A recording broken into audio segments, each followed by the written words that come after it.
Welcome to Uriah Heep, the Magician's Podcast. I'll be covering every studio song the band has recorded and every bonus track that I can find. Each week we'll go over a new song from the beginning to where they are currently, and as they keep adding albums, I'll keep adding shows. Let the deep dive party begin. In the magic garden, some were singing, some were dancing. Hello and welcome to another episode of Uriah Heep, the Magician's Podcast. This is Scott. I am your host on this fan-based, band-endorsed podcast. And boy, we have a wonderful but short song for you guys today. Now, the shortest song on Demons and Wizards is the song Easy Livin'.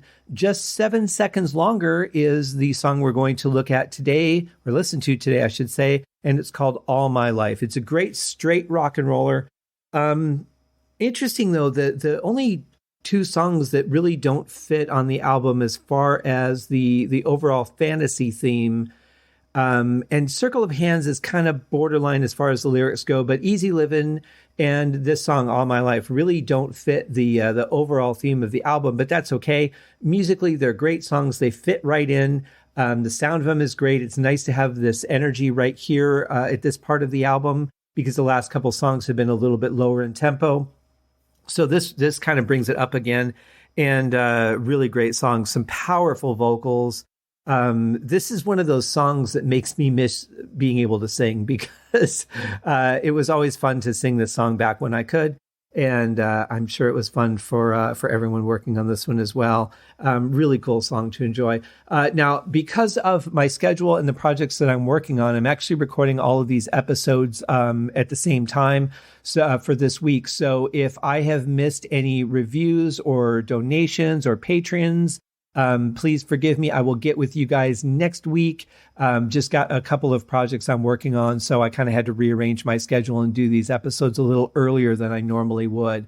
But thank you guys. It will be noted, I promise, as long as I see it. If I don't see it, obviously I can't talk about it. But hopefully there will be some more reviews and stuff. It's always fun to get those, and they've been really positive so far. So I really appreciate that.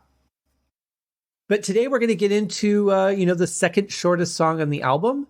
And this one's called All My Life. It's basically just somebody who really wants somebody else. And my interpretation of this has always been, I'll be with you for all my life. I just kind of want you right now. But that might not be the actual meaning behind the song. That's just kind of what I've always gotten out of it. Just, like you see somebody and you're just like, wow, I got to have that person. Almost, I don't know what song came out first. I would have to think this came out first, but thinking of like Paradise by the Dashboard Light by Meatloaf, where he's like, yeah, I'll marry you and stuff, but, let's get busy. So I don't know. That's just my interpretation. May not be what the song means at all. Could be a very passionate love. There's definitely a passion in the vocal, very strong passion in the vocal, which I really like. And we're going to hear that in just a moment. Just want to say thanks again to everybody who's left reviews, who's given the show ratings, who's, shared posts and stuff. It really helps the show. It helps reach people. And that's what this is all about. This is all about sharing the music of Uriah Heep with the world, as many people as we can, whether they're already fans of the band, casual fans, new fans, or about to become fans. Just, getting everybody to enjoy the wonderful music that this band has created over the last 50 years and still going strong. So I would say that this would be a good time to just dig right into the song. Here is All My Life.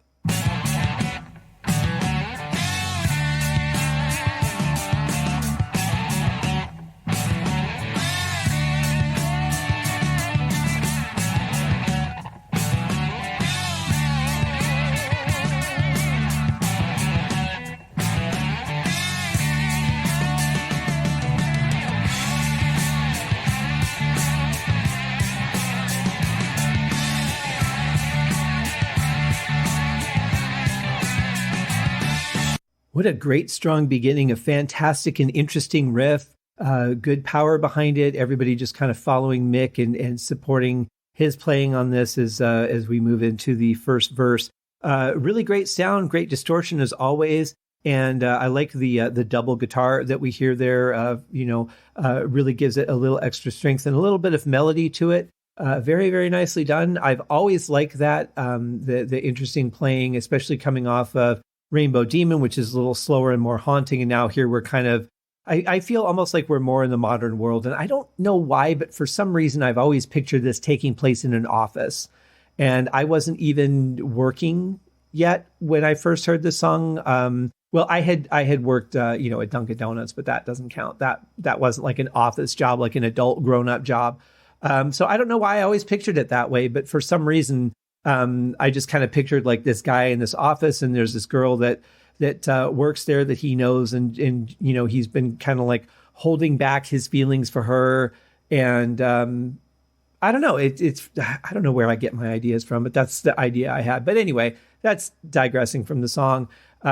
Basically, what we've got here is just some really good rock and roll, a great riff. It is kind of intricate, especially for what we've heard in other parts of this album so far, which have been really simple and powerful. But this one's a little more progressive, and I really like that. I think this is really good placement for this song on the album too.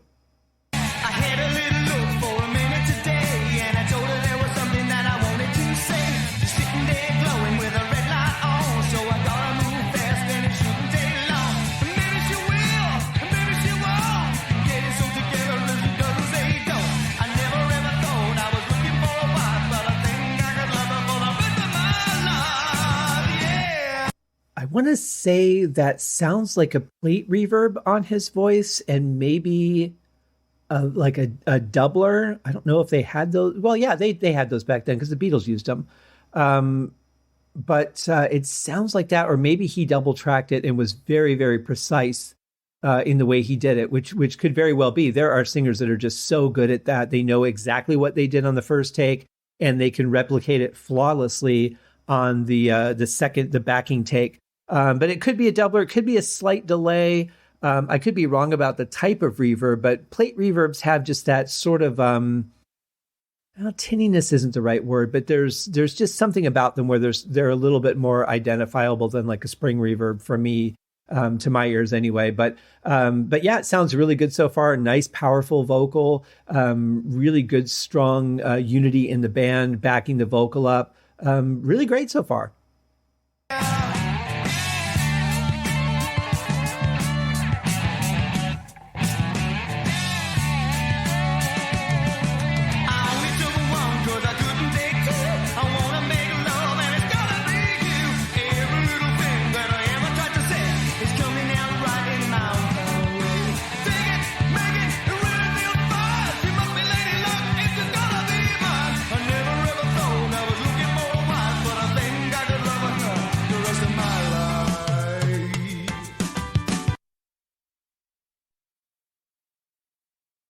I say really great so far as if I don't already know that the rest of the song is great. Of course I do. I've heard this album a million times, but I've always loved that one just high note in there when he says the word to, just a really kind of an unexpected surprise, adds a little bit more flavor to the verse, changes things up a little bit.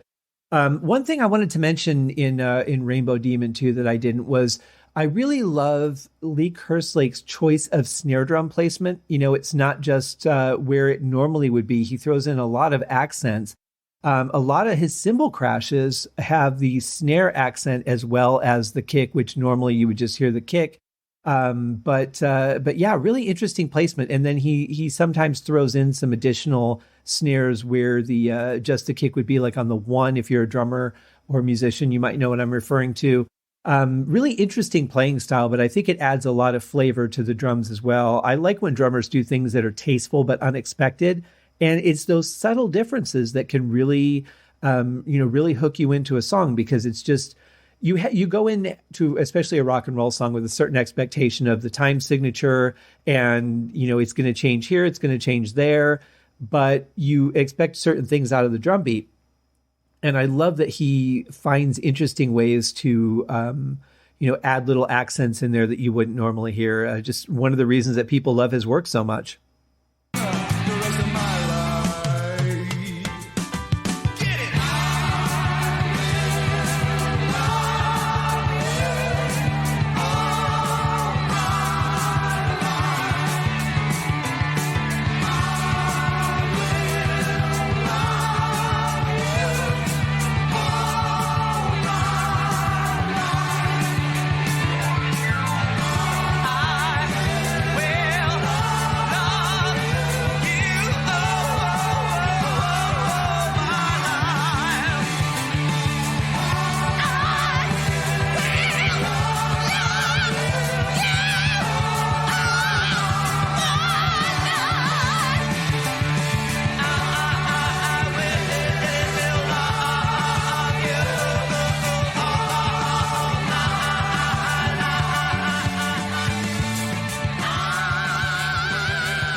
What a powerful, passionate vocal to end this song. It's another one I wish didn't fade out so quickly because it really felt like they were going to some interesting places.